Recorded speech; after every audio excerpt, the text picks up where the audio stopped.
In Egypt, even the rumor of conversion to Christianity, a love affair between a Muslim and a Christian, or the construction of a church can start a riot. On February 28th, violence erupted in the upper Egyptian city of Qom when young men stormed a Christian church to rescue a Muslim woman they believed was kidnapped and converted to Christianity. Although worldwide religious news reports that the woman had been found, her disappearance was apparently for family and social reasons. The violence that accompanied the search resulted in the injury of 11 policemen and 12 Christians.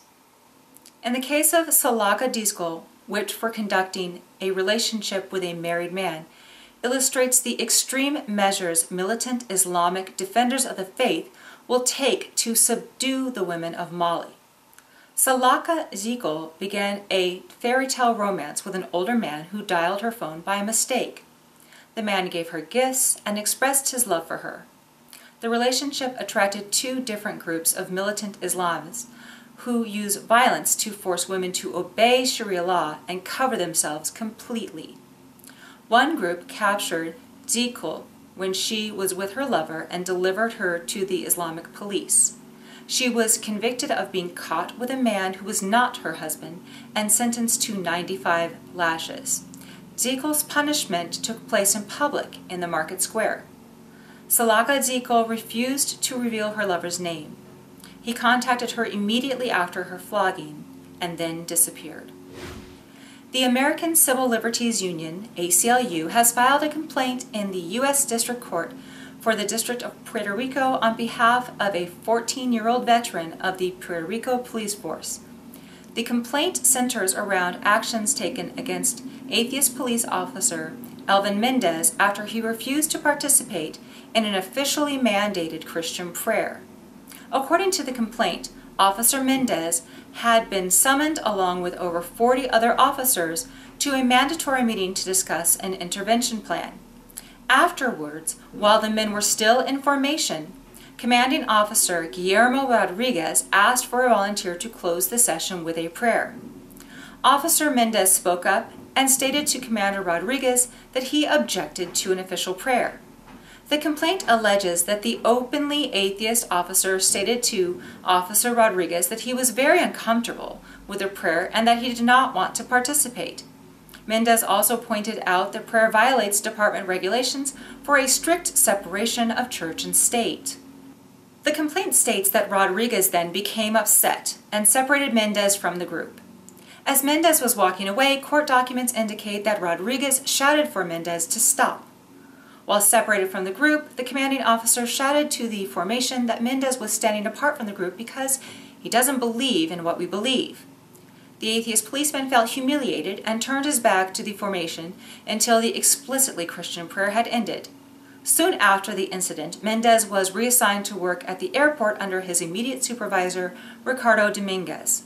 On the way to his newly assigned duty, Mendez told Dominguez that he was outraged over the incident and that he was going to file the administrative complaint. Upon arrival at the airport, the supervisor requested that Mendez hand over his service weapon because he was allegedly in an emotional state. On March 12th, Mendez filed a complaint with the Administrative Investigation Division at police headquarters in San Juan, alleging that his constitutional right of freedom of religion had been violated.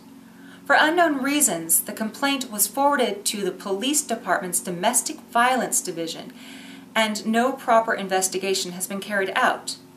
2 days later, Officer Mendez met with Chief of the Airport Precinct, Mario Rivera.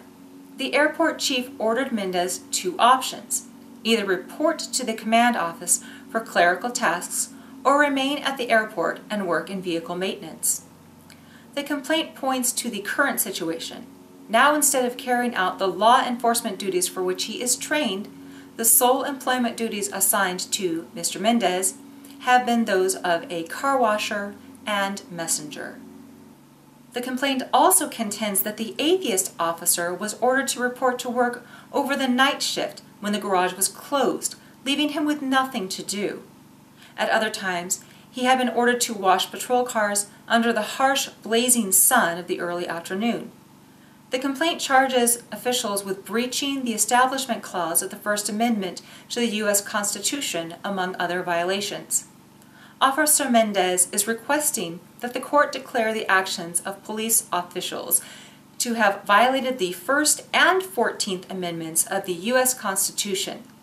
He is also asking the court for compensation over the mental and emotional stress and to recover his court costs and legal expenses. Schwartz's smirk was as unwelcome to me at that moment as an uncle and drag at a christening. Schwartz ambled over to the driver's side of the squad car and greeted the officer. Apparently he knew every cop on the force by name, since he said, "It's okay, Larry, she's with me." "That's what she tells me," Larry said. "Do you want me to call for a tow?" Schwartz shook his head. "That won't be necessary. I thought this might happen, so I brought a chain. I'll pull her out."